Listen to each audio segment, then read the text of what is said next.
الله ونعم الوكيل نعم المولى ونعم النصير أعوذ بالله من الشيطان اللعين الرجيم بسم الله الرحمن الرحيم الحمد لله رب العالمين الحمد لله الذي هدانا لهذا وما كنا لنهتدي لولا أن هدانا الله والصلاة والسلام على أشرف الأنبياء والمرسلين سيدنا ومولانا أبي القاسم محمد اللهم صل على محمد وعلى محمد وعجل فرجه وعلى آله الطيبين الطاهرين المعصومين أما بعد فقد قال الله الحكيم في كتابه المتين بسم الله الرحمن الرحيم الحمد لله رب العالمين صلوات على محمد وعلى محمد اللهم صل على محمد وعلى محمد.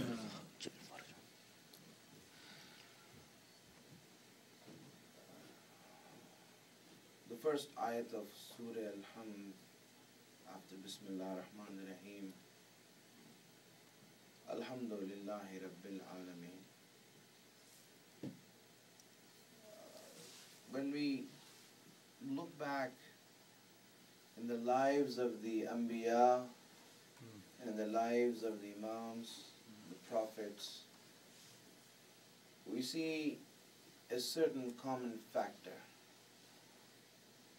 And that is that they had this love for Allah's worship. They not only prayed, but they loved to pray. And we see this attachment, it was so great that you would always find them in some sort of worship or dhikr and remembering Allah. And when we look at that and compare it to our own lives, we'll see that one of the things that a mu'min, a believer goes through in his life is the difficulty in finding focus in prayers. Whenever we pray, we see that a lot of times our mind is somewhere else, our heart is somewhere else, and we are standing before Allah. In fact, it has been said by our elders, I haven't read this in any hadith books, but our elders have said that if you lose something, then go and make a prayer and you will find it. The reason is because you will be able to think of everything in prayer except for Allah.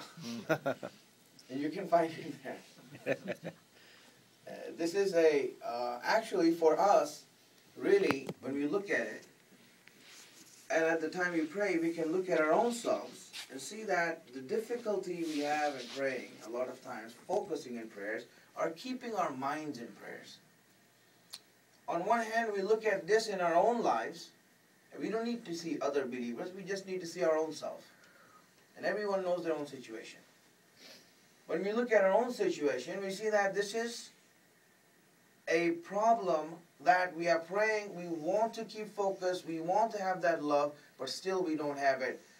And when we look at the lives of the Anbiya and the Imams, we see that they were so much focused on prayers that it was hard to take them out of prayers. It was hard to get them out of worship. Meaning if it wasn't for the responsibilities they had to do the propagation of Islam to the people, they would never leave the position of prayer and worship. My friends, how hard it is for us to come for prayers. Why? When the early morning hour comes and there's snow outside, a blizzard outside, and you're in your heated room under your quilts and comforters. And you know it's time for Fajr. You know, how hard it is for us to make ourselves get up and make ourselves come to the prayer mat so that we can stand before Allah. You know, and many people, right, would pray Fajr, but the only thing that stops them is this wudu. If it wasn't for washing their face, you know, they would still do it. But you see, it is a hardship, it is an inconvenience. And what we need to understand now, the difference between us and the Anbiya and Ahlul Bayt, is that the way it is difficult for us to get up for prayers is the same way it is difficult for them to get out of prayers. The way we are inconvenienced to get up for prayers, they are inconvenienced from getting out of prayers. So on one hand, we see that love and that focus and that attachment to Allah's worship. On the other hand, we see ourselves. So now, how can we improve this? How can we make this better? Well, obviously, you know, I'm not going to go through all the factors today. We are just here for one speech. And I'm just going to let you know why this happens, one reason why it happens, so we can understand why do people not pay attention in prayers. When we look at the hadith and riwayat that we have, the Quran that we have, what reasons does it give that why is it happening that our hearts and minds are not in prayer? We cannot enjoy prayers. Why can't we enjoy prayer? We pray. We are mu'min, we pray. We stand up for prayer. But we see it's one thing to pray, it's another thing to enjoy prayers. It's another thing that, you know, this is what I want to do. This is it. I want to do this. It is different. But we see that we pray, but the enjoyment is not there many times. One of the reasons that has been mentioned, so I will mention that inshallah, and then we will see how we can improve that focus. You send me salawats. Allahumma salli ala Muhammad wa ali Muhammad wa ajil farj. You know, Prophet Yusuf was harassed by his brothers.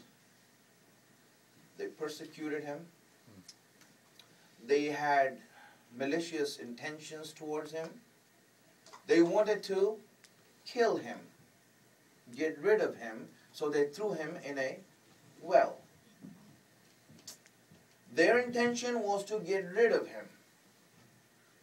Obviously, Allah made it such that even though they wanted to harm him and kill him, but Allah made it such that he went on to become the king of Egypt. And by making him the king of Egypt, Allah made us realize something. He said that, listen, it doesn't matter if your intention is to harm someone or help someone. Yusuf worshipped Allah. He worshipped Allah and he became close to Allah. His brothers wanted to kill him.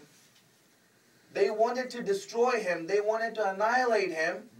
But Allah made him a king, and He made us realize that it doesn't matter who helps who or who wants to harm who. If you worship Allah and if you're with Allah, then no one can harm you. And if you leave Allah, then no one can help you. No one can help you if you leave Allah.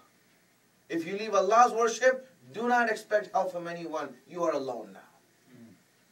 But if you are with Allah, then my friends, get this in mind. No one can harm you. No enemy can harm you. No one can lay a hand on you. Because Allah is with you. Understand this. Now in that incident of Yusuf and his brothers, when we look back at that incident, we will